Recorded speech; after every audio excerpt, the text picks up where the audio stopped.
चलिए अब आपको सीधा लिए चलते हैं मुंबई महाराष्ट्र, जहां पर ग्लोबल इन्वेस्टर्स समिट 2023 का आयोजन हो रहा है, जिसमें सीएम योगी आदित्यनाथ शामिल है।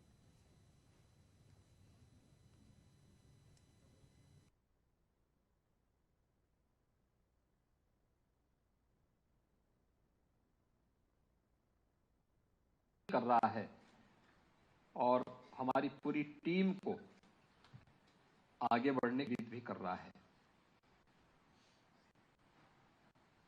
मित्रों, हमसे यह अवसर अत्यंत महत्वपूर्ण है, क्योंकि इस देश ने अपनी आजादी के अमृत महोत्सव को अभी मनाया है। अमृत महोत्सव का जो प्रधानमंत्री जी ने हम सबके सामने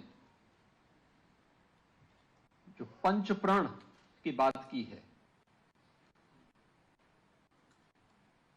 हर भारतवासी ने पहली बार के आजादी के इस उत्सव के साथ जुड़ करके एक भारत श्रेष्ठ भारत की इस परिकल्पना को आगे बढ़ते हुए देखा है। हर घर तिरंगा उसका एक उदाहरण है। आपने देखा होगा, सुदूर गांवों से लेकर के उन वनवासी क्षेत्रों में भी तिरंगा लहराता हुआ दिखाई दे रहा था।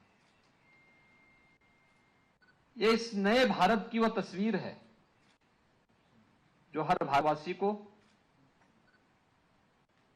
जाति, मत, मजहब, क्षेत्र, भाषा से ऊपर उठा करके विकास की एक नई आशा उसके मन में एक नए उमंग के साथ जगा करके आगे बढ़ाने के लिए प्रेरित करती है। और इस देश के यशस्वी प्रधानमंत्री जी के नेतृत्व में जब हमने आजादी के अमृत महोत्सव को मनाया है,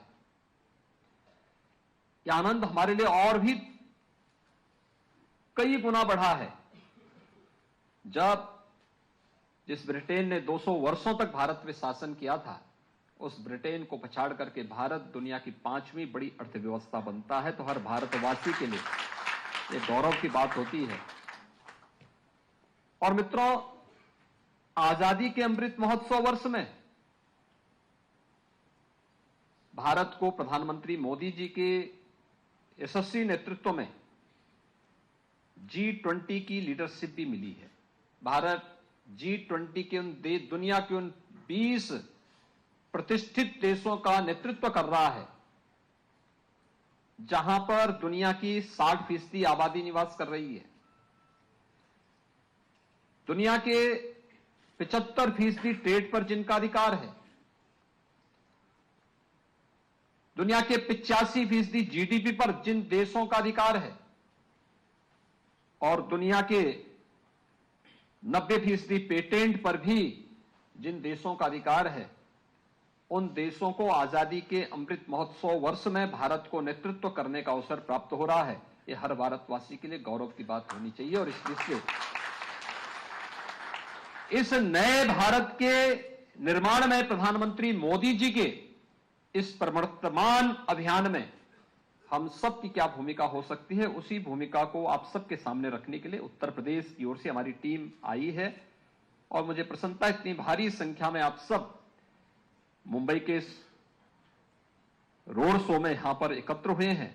मैं आप सबका उत्तर प्रदेश शासन की ओर से हृदय से स्वागत करता हूं, आप सबका अभिनंदन करता हूं। जैसा यहां पर जो प्रेजेंटेशन आपके सामने हुए हैं, जो मेरे पूर्व वक्ताओं ने भी आपके सामने अपनी बातें यहां पर कही हैं, कहने के लिए उत्तर प्रदेश 25 करोड़ की आबादी का, देश की सबसे बड़ी आबादी का राज्य है। और अगर दुनिया के अंदर आप देखेंगे तो 4 ही देश ऐसे हैं जिनकी 25 करोड़ से अधिक की आबादी है। स्वाभाविक रूप से संभावनाएं हमारे पास हैं। दुनिया के अंदर कौन सा ऐसा सेक्टर है जिसमें यूपी के अंदर संभावना ना दिखती हो। और पिछले 8 वर्ष में प्रधानमंत्री मोदी जी के यशस्वी नेतृत्व में, उनके मार्गदर्शन में देश के अंदर जो कार्य हुआ है हम सबके सामने है। उत्तर प्रदेश ने भी पिछले 6 वर्ष के अंदर इन सभी सुविधाओं का बेहतर लाभ लिया है। उत्तर प्रदेश देश के अंदर सबसे अच्छी फर्टाइल लैंड रखता है। अगर आप कृषि और कृषि से संबंधित क्षेत्र में ही अगर देखेंगे, हमारे पास देश के अंदर कि कुल एग्रीकल्चर की जो लैंड है उसमें से 11% हिस्सा यूपी के पास है। लेकिन अगर हम खाद्यान्न उत्पादन की बात करते हैं तो देश के कुल खाद्यान्न उत्पादन का 20% उत्पादन अकेले उत्तर प्रदेश देता है। ये उत्तर प्रदेश, और मैं मानता हूं अभी कि अगर हम इस दिशा में थोड़ा प्रयास और कर लेंगे तो जितनी अभी तक हमारा खाद्यान्न उत्पादन है इसमें 3 गुना वृद्धि करने की सामर्थ्य भी उत्तर प्रदेश रखता है, और यह उत्तर प्रदेश के अंदर हम लोग वर्तमान में कर रहे हैं। उत्तर प्रदेश फूड प्रोसेसिंग का एक बहुत बड़ा हब बन सकता है। प्रचुर जल संसाधन हमारे पास है, दुनिया की सबसे अच्छी उर्वरा भूमि हमारे पास है, डेयरी सेक्टर में अनंत संभावनाएं उत्तर प्रदेश के अंदर है। उत्तर प्रदेश ने कानून व्यवस्था कैसे होनी चाहिए, 2017 के पहले या उससे पहले भी आपको अनुभव मिला होगा, देखे होंगे आप लोग। हर दूसरे तीसरे दिन एक दंगा होता था। 2017 से 2022 के बीच में यूपी में कोई दंगा नहीं हुआ, एक भी दंगा ना होना।